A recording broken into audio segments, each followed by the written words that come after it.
നിങ്ങളുടെ ഇഷ്ട പരമ്പരകൾ എക്സ്ക്ലൂസീവായി സൺ നെക്സ്റ്റ് ആപ്പിലൂടെ തികച്ചും ഫ്രീ ആയി ഇപ്പോഴേ ആപ്പ് ഡൗൺലോഡ് ചെയ്യൂ. പേടിച്ചു. ഈ അമ്പലത്തിന്റെ മേൽക്കൂര ആകെ പൊളിഞ്ഞു വീണോ താഴേക്കെന്ന് പേടിച്ചു. അതെന്നെ ഒന്ന് കളിയാക്കിയതല്ലേ? ആണല്ലോ, എന്താ സംശയം? ആ പിന്നെ എന്തോ അത്യാവശ്യ കാര്യം പറയാനുണ്ടെന്ന് ആംഗ്യം കാണിച്ചു പറഞ്ഞല്ലോ. വേഗം പറ, അമ്മ തിരിച്ചെത്തുന്നതിന് മുമ്പ് എനിക്ക് അവിടെ ചെന്നിരിക്കണം. അതെ പറയാം. ഇന്ന് രാവിലെ മനീഷ് എന്നെ വിളിച്ചിരുന്നു.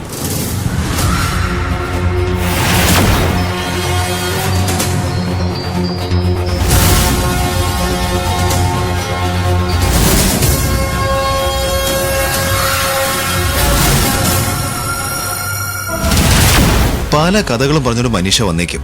ദയവ് ചെയ്ത് അവള് പറയുന്നൊന്നും വിശ്വസിക്കരുത്. പക്ഷെ ഇവിടെ അമ്പലത്തിലേക്ക് അവള് വരുന്നൊന്നും തോന്നുന്നില്ല. ഞാൻ ഈ പറഞ്ഞത് സീരിയസ് ആയിട്ട് എടുക്കാതിരെ. ഓക്കേ, എടുത്തോളാം. പിന്നെന്താ ഒരു നിസ്സാര കാര്യം പോലെ ഇങ്ങനെ ചിരിച്ചിരിക്കുന്നു? അപ്പൊ ഹരിച്ചേട്ടൻ അറിഞ്ഞില്ല അല്ലേ? എന്ത്? ആ, വന്നിട്ടുണ്ട്. മനസ്സിലായില്ല.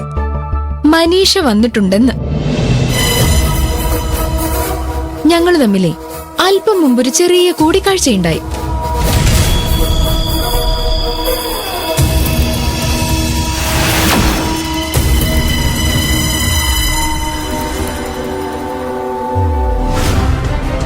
എന്റെ ജീവനും ജീവിതവും ഒക്കെ രക്ഷപ്പെടുത്താൻ വേണ്ടി ഇത്രയും കഷ്ടപ്പെട്ട് നിനക്ക് എത്ര നന്ദി പറഞ്ഞാലും മതിയാവില്ല. നിനക്കെന്തെങ്കിലും സമ്മാനം തരണമെന്ന് ഞാൻ ആഗ്രഹിക്കുന്നുണ്ട്.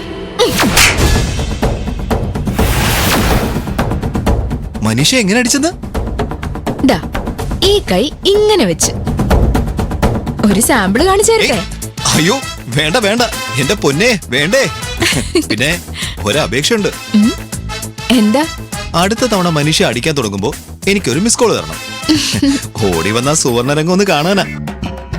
ഇനി ഞാനിവിടെ നിന്ന അമ്മയുടെ കയ്യിൽ നിന്ന് എനിക്ക് കിട്ടും അതിനേക്കാൾ ചൂടുള്ള ഒരെണ്ണം.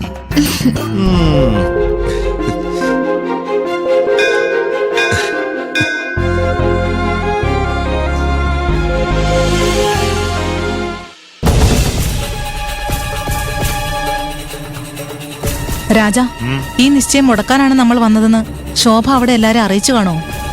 അറിയിക്കട്ടെ, എല്ലാരെയും അറിയിക്കട്ടെ. Daddy, daddy.